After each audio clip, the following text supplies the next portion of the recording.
This is Hidden Killers Live with Tony Brueski, Stacy Cole, and Todd Michaels.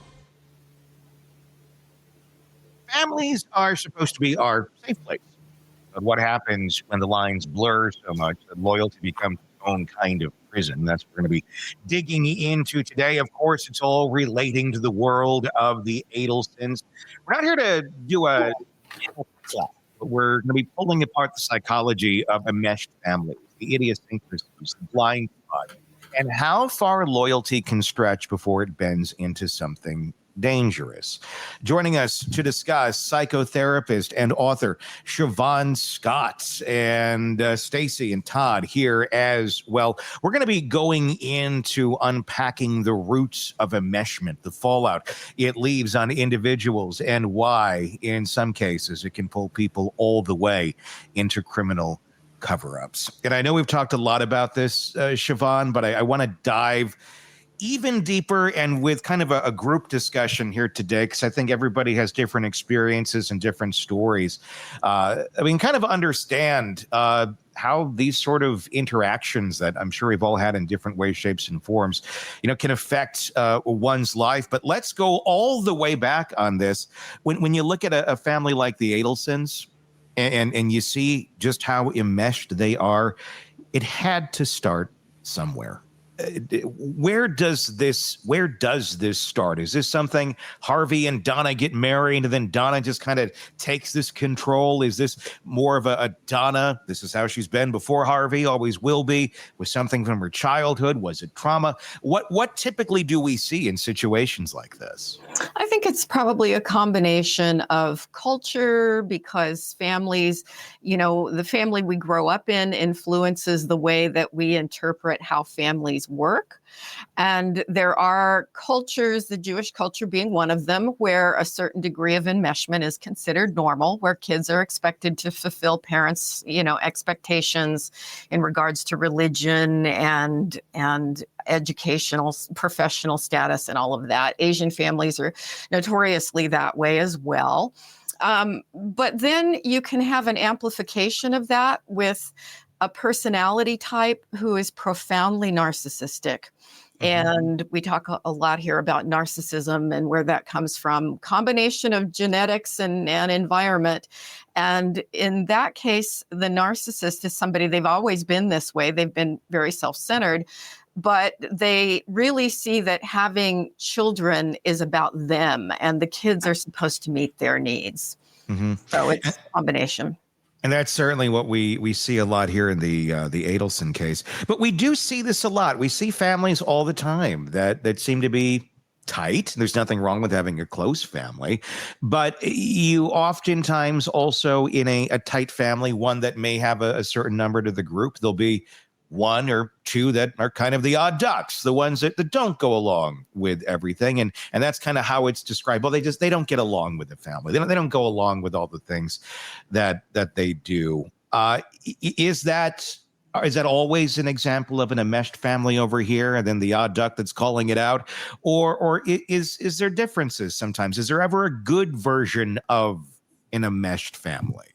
It's fascinating. I look at it on a continuum. On one extreme, you have a disengaged family, and that's a family where the parents are not tuned into the kids. They may have some neglect or even benign neglect. They just don't pay a lot of attention to them. And then you have the middle zone where parents are there, they're connected, they're supportive, but they still allow the kids to be independent people and make their own choices as they get older. And then on the other extreme, you have the enmeshed family with the over-involvement where the kids are really tightly controlled. And the healthiest place to be is probably closer to the middle. So when I hear the word enmeshed, I automatically go with that's not really good. It's not really healthy. So you want parents to be connected, attuned, and supportive throughout their kids' lives, right? I've got middle-aged kids, and I'm still, reasonably attuned. We may only talk once a week or once a month. I'm not certainly involved in their lives to any degree, but I'm there if they would need help. And I think that's the role of parents, is to raise independent adults who have their own identity, but we're always there to be supportive in a crisis. So is this kind of an extension of a helicopter parent, or is this a completely different idea of parenting? I think a helicopter parent is a really good example of an enmeshed parent. Okay. I think that's a newer term, right? We had a book that came out about a decade ago, I think, on helicopter parenting, and it was an Asian kind of style. Yeah. And that's again, some people say, well, you get really high achieving kids from that. You may, but they also may be very anxious and depressed kids. So, Well, and look at the Adelsons. They are high achieving kids. Yes. They are absolutely at the pinnacle of their careers. And yet they are falling from their pedestals as we watch. I mean, just literally their worlds are crumbling. So what good was it? What good did it do? I think it did lots of harm, and especially to this extreme where the loyalty to family trumps any sense of ethics and morality, which, most enmeshed families don't go to this extreme, which is why we find this one so interesting.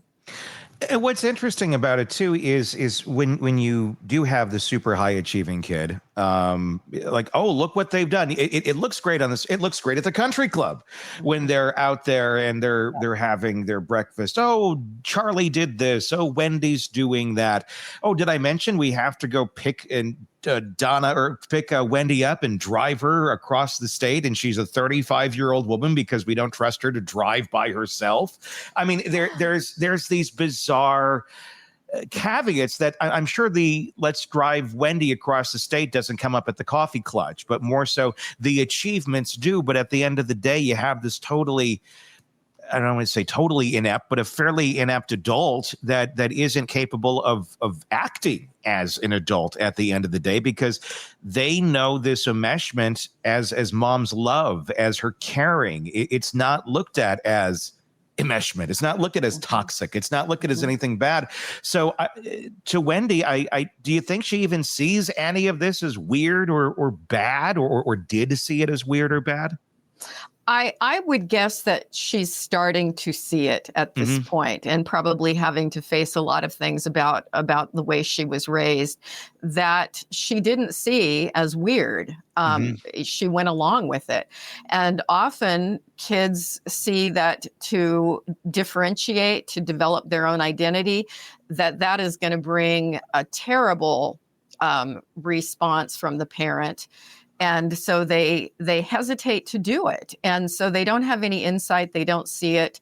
But with what's gone on in this situation, my guess is she's done quite a bit of reflecting and probably gotten input from other people who were like, you were not raised in a normal family here. Let's go to the root of, like, why do you have the kids not pushing back? There was obviously kids push back on everything, but at some point they learned, not worth it, not going to push back against mom. And it stayed true into adulthood. Where is that? Why is that? What was the flipping point of, I don't want to talk back to mom. I don't want to express my own opinion on anything. I think they learn it as toddlers, that if, toddlers are famous for trying to push back on their parents. And I think if you're in a home where mom gets hysterical or really angry every time you push back on her, these kids are raised to not do that. Now, often if there are multiple kids in the family, you'll have one that does. And that becomes the family scapegoat where, they become sort of the black sheep and they're not meeting the parents' needs. And that's the one that moves across country and just stops talking to them. And the one that calls them out. Yes. Yeah. They don't like that. When you have that going on, you grow up in the environment, you said, it starts as toddlers, and you see mom get hysterical and you see her react in such ways that are not congruent to reality. Obviously, that's a big sign of a kind of a distorted reality that they're viewing life in.